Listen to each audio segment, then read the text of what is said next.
16-year-old mixed martial artist out of Iowa. I started fighting when I was 14 years old. Uh, Started kickboxing when I was 14 years old. So you started fighting at 14. Kind of what got you into kickboxing that young? Just when I was younger, my parents took me to fights and stuff, and I started I watched like Rick Glenn come up and like Frankie McDowell and just some other guys I've watched growing up. And when I was like 14 years old, I got offered a fight, or like 13, I got offered a fight just because they seen me at the fights and they're like, "Oh, do you want to fight?" And then I got on their next card, and it was actually AFC. I made my debut on, and after then it's just history. Just been fighting for a little bit now. Man, that's pretty cool. You're kind of like the second or third generation of fighters there in Des Moines. Some of those guys that you look up to. I mean, what does it mean for you to be sharing the cage with them, or being in the gym with them, and sharing the mats with them? It's honestly just like circling, just like seeing the guys that I've watched growing up, and then being able to train and prepare for fights with those guys. And like Rick Glenn, he's my main coach now in Marshalltown. So he has a jiu-jitsu gym out here, and I get to roll with him twice a week, 3 times a week if I wanted to. He's very gets really good rolls, lots of knowledge about mixed martial arts. He's in the UFC for a bunch of years, so I get all that Um, from him. man, obviously, small town, Marshalltown, Iowa. You're a little bit there outside of Des Moines. I saw in your profile you do a little bit of traveling to train in In Des Moines. Yep. I mean, that takes a lot of dedication. I mean, what does it take for to be a guy from a small town that competes in MMA and tries to do it at a high level? It takes a lot, honestly. I have a big circle of like people around me to support me. A lot of sponsors. My family's very supportive. My dad, my mom, my sisters. So they help me out when I need it. But it's nice to it's kind of hard to be able to go out of town to travel in like Des Moines, Cedar Rapids. But you got to make you got to make what is necessary necessary. If you need to get to work, and you got to go get to work. Man, you've obviously put in the work. You're 5-0 already. Man, 19 years old, 5-0. What has been the biggest growth you've made from fight one until now? I'd just say putting it all together and sitting on my punches and just staying calm and being ready to fight. Like my jiu-jitsu game's definitely improved a lot since I started my debut. I didn't train as much jiu-jitsu and my ground game and all the control on the ground, but in the last year and a half, it's gained tremendously, and that's where most of my finishes are on the ground. I have 3 submissions, so. One thing we really focus on at MMA Futures is kind of those building blocks. Obviously, you started in kickboxing. How did your kickboxing background get you ready to fight at the MMA level? And kind of how did that transition go for you? I mean, I had 10, 10 or 11, 12 fights in kickboxing. So I mean, I lost one of my like my fourth fight is for a belt versus a kid out of South Dakota, and after that, I didn't stop working, and so like the kickboxing, I fought on big shows. Like I mean, there were crowds full, so like I was able to compete in crowds like that because I wrestled and stuff growing up. So like I was always ready to compete, and I think just always being ready to fight, like not being scared to back down to a fight, just being ready to fight all the time. Um, you said you got some really good guys out there to train with in Marshalltown. What does your gym environment out there in particular bring out in you? Uh, can you say that again? Obviously, you train with a good group of guys out there in Marshalltown. What does that gym environment out there? What does that bring out of you? Honestly, it's just really exciting to see it grow in the last couple of years, and it's like being pushed by someone that's working just as hard as you to get to their goals. It's nice. Like my main teammate Andreas Lugo, we're both coming up, and he's just as good as I am, if not better, and he's pushing me day in day out. We go out of town to train, so he drives me, I drive him, and we just push each other every day. We got like Chase Lucci out there, Zach Howell, just a bunch of dogs in Marshalltown. I mean, we got a gym in Tama too that we have a bunch of dogs out of too. It's kind of funny. Andres is also one of the guys that I've got scheduled to try to set up an interview with. So if you talk to him, tell him to get back to me so we can get that set up. Oh yeah, I'll tell him. I talk to him all the time. All right. Where does the nickname the virus come from? Uh, I don't know. I mean, I'm too contagious, is what people say. So, I've been called Cyrus the Virus since I was really young, even before I started fighting. So it was the baby face that had a baby face, but now I'm just too contagious, and I guess I'm the virus now. How would you describe your fighting style if someone is seeing you for the first time? Super exciting, scrappy, uh, very just ready to scrap. Not gonna back down. Always bringing the energy, and I mean, you just gotta come watch. Hit me up for tickets. Man, I'll tell you what. I'm sure it feels good for you. Ascendancy's coming out to Marshalltown to do an event out there. You get to fight in front of your home crowd. Sell tickets to your fans. What does it mean for you to be main eventing out there in Marshalltown at home? You know, for It's AFC. super nice. It's super nice. I'm very grateful for the opportunity to fight in front of all my fans and family. Uh, it's gonna be. I main evented here. Last time I fought here in Marshtown, my grandpa was still alive, and he got in the ring with us after I won my belt.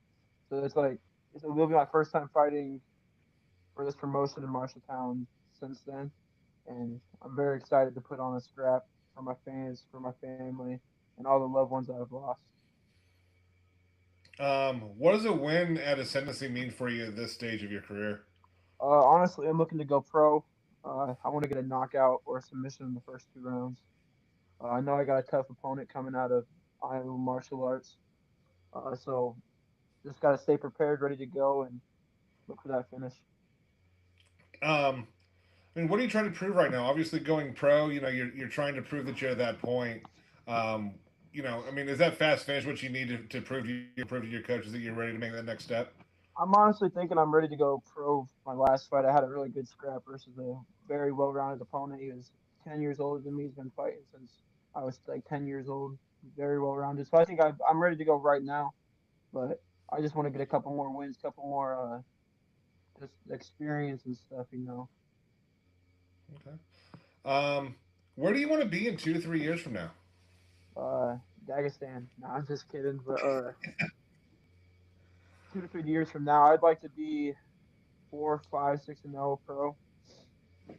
I'd like to be in the UFC 2 to 3 years from now. Yeah, that'd be my goal. Um, some of the one of the hardest things you'll ever learn from is taking that first loss. Obviously you never want to take it, but are you prepared for how you can handle taking a loss to a game opponent? Yeah, it's honestly gonna suck, but as long as I know I put in all the work for the fight, I mean, there's no reason I should lose. And if I do, it's just gonna be a learning point. I'm young enough. A loss isn't gonna really affect my career right now, but a loss will definitely help me. Definitely help me build myself, and it'd probably be like a tour, a wrecking tour. You wouldn't want to see that virus coming. Obviously you never want to take a loss, but it's you got to be prepared for that first time you take it, just so you don't start downward spiraling. You know what I mean? Yeah, I know what you mean for sure. I've Um, seen a lot of teammates take that path, and yeah. What sets Mathis apart from the other fighters in the Des Moines area? I mean, I got hard. I mean, I'm not gonna talk too much down on people, but I just I work for. I've always worked for what I have, so I got a lot of heart and just where you come from. A lot of people have stuff given to them, just just don't have to work as hard, and they have the past given to them. So I mean, I work hard for what I have, and I mean, a lot of them dudes down in Des Moines, like Michael Boylan, Brock Hammer, there's some dogs, so some dogs out there in Des Moines for sure. Um, what should fans remember about Cyrus Mathis? Uh, Super exciting, and I'm a pretty loving guy. I like my people. If you rock with me, I rock with you. So if you rock with me, I got you. Tell me a little bit about Cyrus outside of the cage. Uh, Honestly, I'm always in the gym. Uh, Mostly in the gym. I'm most of the time I'm in the gym. I I like to hang got out you. with my nieces and nephews a lot. Spend time with the family though, for sure. Do you have like big sponsors that you kind of lean on for your to be able to compete even as an amateur? Yeah, I can give you the names right now. My biggest sponsor right here, Warranty Accounting Services. They've been rocking with me since I started. And then CNC Towing. My dad, honestly, he just came and helped me with my tire a little bit ago. One Love Barbershop, they always got me clean, looking good and stuff. Flacco Wash, Coast to Coast Athletics, Push Supplements, Current House, Landmark Complete Construction, Recaro Racing. And then I want to give a shout out to my gyms, Hard Drive, Zur Jiu Jitsu, and Garage Lee MMA. And a big thing too, I wanted to say, give a shout out to people. Like it needs to look on mental health for sure. People need to like look into mental health. Like it needs to be looked at more. I feel like it's overlooked a lot, and especially mental health. Definitely check on your people. I forgot that I saw that. I mean, Cedar Rapids is not close to you. How often are you going out to Cedar Rapids and training? I go up there two days a week with Preston Lagrange and How far is that Tony from you? Coke and all them. How far is it? How far is Cedar Rapids from you? An hour and 10 minutes. Okay. Yeah, it's a pretty good I got you. gym. Very well rounded. I've been up there a few times and interviewed some of the guys up there. When Steve Carl was up there, when Mark Tong Van and those guys were up there. Bunch Um, of dogs. yeah, it's been a while, but I definitely know the guys up there. I know Keone, I know Eric, I know all those guys. So Keone's a good guy. Those are really good guys. last time I knew Keone kind of disappeared for a while, so I'm glad to see him back in there and helping out and getting everything back on Honestly, this. yeah. I just started up there about a year ago, probably, or maybe a Uh huh. little less than a year ago. But they're really good people. Keone's a really good guy, and he took me underneath his wing. Took a couple of other guys underneath his wing, and he always rocks with us. He always got the best interest for us, and helps us out a So, lot. so who all's up there at Hard Drive now? Uh, Kane Luger, Tanner Collins, Preston Lagrange, Chase Lucci. So honestly, a younger team, a lot of amateurs, but there's like a couple pros in there.